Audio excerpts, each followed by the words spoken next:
Vi skal bevise distanceformlen, som beskriver et distance mellem et givet punkt P og linjen L. Fra punktet P til linjen L har vi en ortogonal linje, som hvor P er, hvor linjen D krydser L, giver os punkt R. D kan bevises ved formlen D er lig linjestykke AX1 plus B minus Y1, divideret med kvadratet af A i anden plus 1.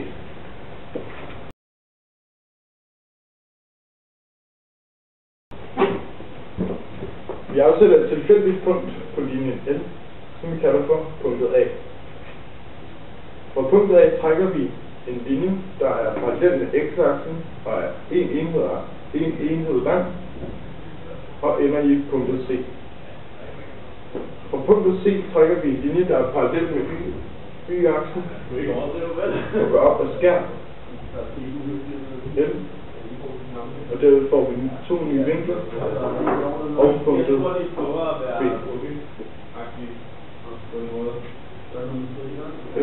Og dermed får vi så ved at tage linjestykket AC, som er parallelt med x-aksen, og linjestykket C og B, som er parallelt med y-aksen, får vi en retvinklet trekant.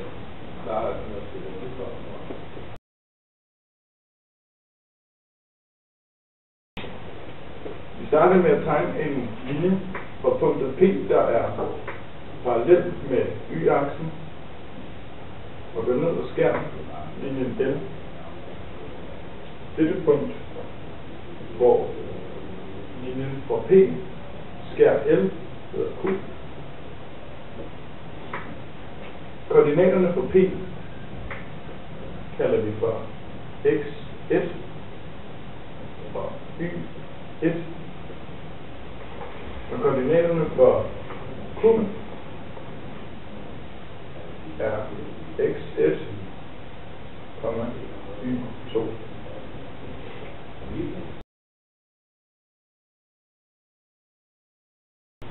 Afstanden fra P til Q er y2 minus y1,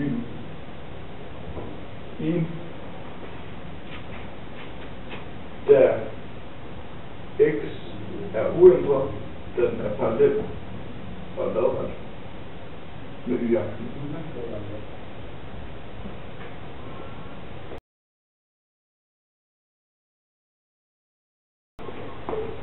Nu har vi så fået lavet vores 2 trekanter, vores trekant ABC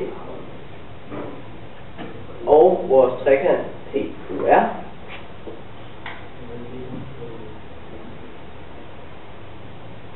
Og vi har allerede fået givet 2 vinkler, vinkel R og vinkel C.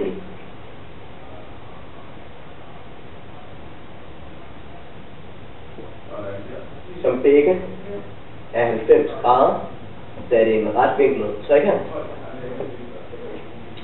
Og linjestykket BC og linjestykket PQ begge er parallelle med y-aksen, og vores linje L har konstant hældning. Betyder det, at vores linjestykke BC og vores linjestykke PQ skærer vores linje L i den samme vinkel, som betyder, at vores vinkel B og også vinkel Q er identiske. Herudfra kan vi udlede, at da 2 af vinklerne begge er identiske, begge trekanter, betyder det, at vinkel P også må være lig med vinkel A.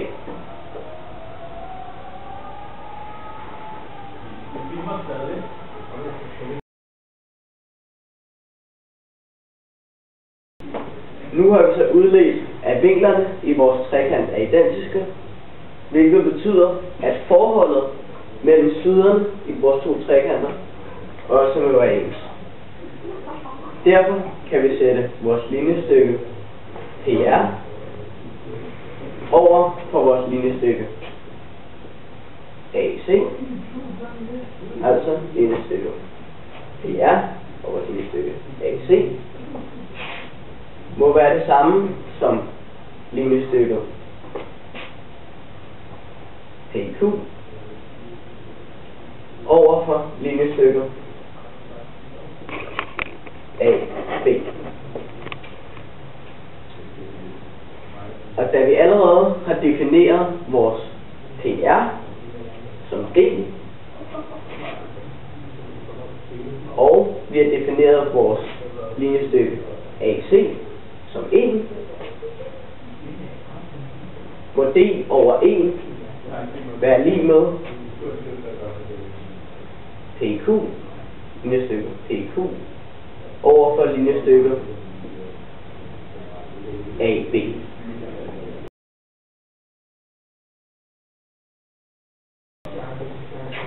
Vi kan finde vores Y2 ud fra linjens ligning for L, som er A gange X, og i dette tilfælde er vores X X1 og plus B. Nu kan vi finde længden af PQ, af linjestykket PQ, ved at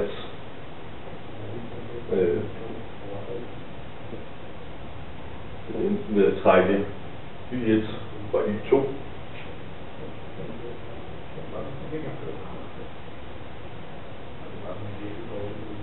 ud fra vores nyfundne Y2-værdi kan det også skrives som at AX1 plus B minus Y1 er vores længden af PQ. Ved hjælp af Pythagoras kan vi bestemme længden af linjestykket AB.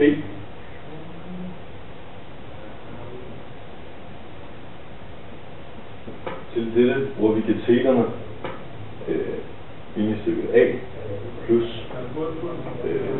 kateten 1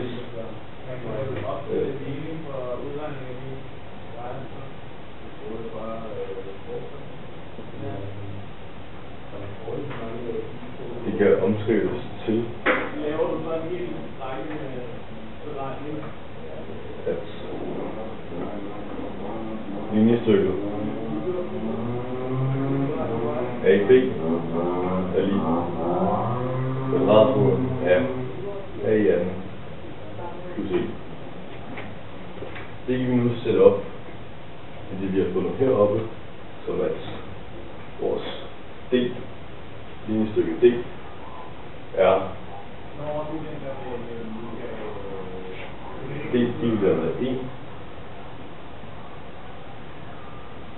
som er det samme som PQ, vores nye PQ-værdi.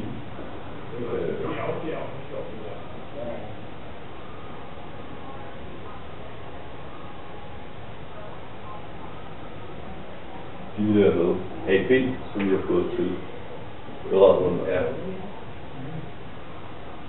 A1 plus 1. Dermed har vi bevist, at linjestykket og afstanden mellem P og linjen L, som er kaldet D, er linjestykket PQ divideret med linjestykket AB, som også kan skrives som X1 plus B minus Y1 divideret med graden af A i anden plus 1.